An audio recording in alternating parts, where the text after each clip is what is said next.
ساعت 8 شب بود که به شهر رشت وارد شدیم و به اتفاق رفتیم به هتل گیلان که متعلق به آقای میلانی بود.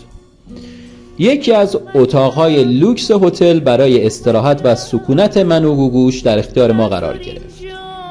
برنامه من و گوگوش از همان نخستین شب اجرا مورد استقبال شدید ساکنین رشت به خصوص دانش آموزان مدارس قرار گرفت.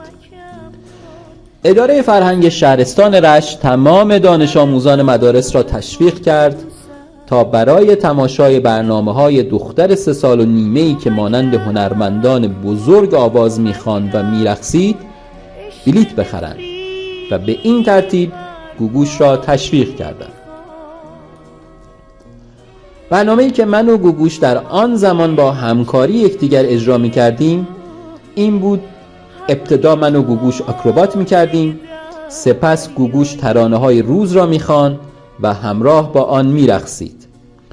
رقص‌هایی که گوگوش در آن زمان اندام کوچک و تردش را با موزیک خاص آنها تکان می‌داد عبارت بود از رقص لزگی، مامبو و هاوایی که در اجرای رقص لزگی من نیز با او همکاری داشتم، ولی سایر رقص‌ها را او به تنهایی و خیلی زیبا اجرا می‌کرد.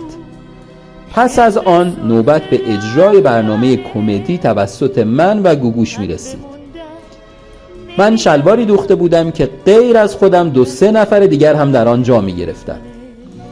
پس از اجرای آخرین قسمت برنامه گوگوش من خودم را روی صحنه می‌رساندم و در حالی که تماشاگران از مشاهده من با آن شلوار گشاد و قرمز رنگ شدیداً به خنده افتاده بودند، گوگوش را از روی زمین بر می داشتم و در داخل شلوارم جایی می دادم.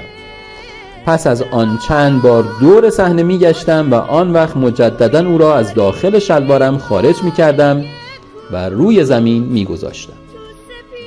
ناگفته نماند که این برنامه آن روزها طرفداران بسیاری پیدا کرده بود و من حتی تا زمانی که گوگوش 6 سالگی را پشت سر گذاشت او را توی شلوارم پنهان می کردم که البته از سن 7 سالگی به علت اضافه شدن وزن بدن گوگوش دیگر موفق به اجرای آن برنامه نشد.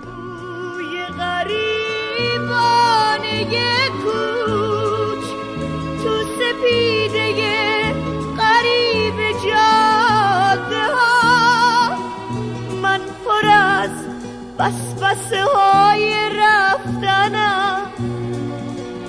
و رسیدن و تازه شدن توی یک سپیده توسی سر مسخ یک 4 روز از اقامت و اجرای برنامه ما در رشت می‌گذشت که صاحب هتل گیلان به من اطلاع داد آقای مفتاح فرماندار وقت شهرستان رشت من و گوگوش را به شام دعوت کرده است. شب پس از اجرای برنامه در کافه‌ای که متعلق به هتل و صاحب آن بود، به اتفاق گوگوش که زیباترین لباسش را بر تن کرده بود داخل ماشین فرمانداری که انتظار ما را می‌کشید نشستیم و رهسپار منزل فرماندار شدیم.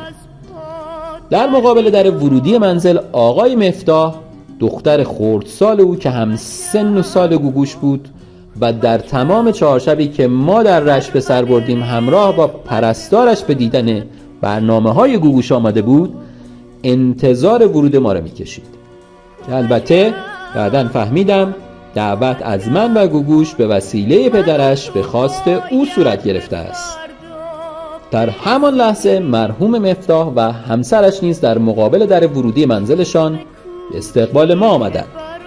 پس از آشنایی و کمی خوشوبش من و گوگوش را به سالن پذیرایی و از همانجا به اتاق ناهارخوری و سر میز شام راهنمایی کردند. آن شب آن خانواده مهمان نواز گیلانی نهایت محبت و دوستی را در حق من و گوگوش به جای آوردند و ما با خاطره خوش منزل آنها را ترک کردیم. تو رگ بودن ما شعر سرخ رفتنه، کمکم کن که دیگه وقت راهی شدنه. کمکم کن، کمکم کن، کمکم کن، کمکم کن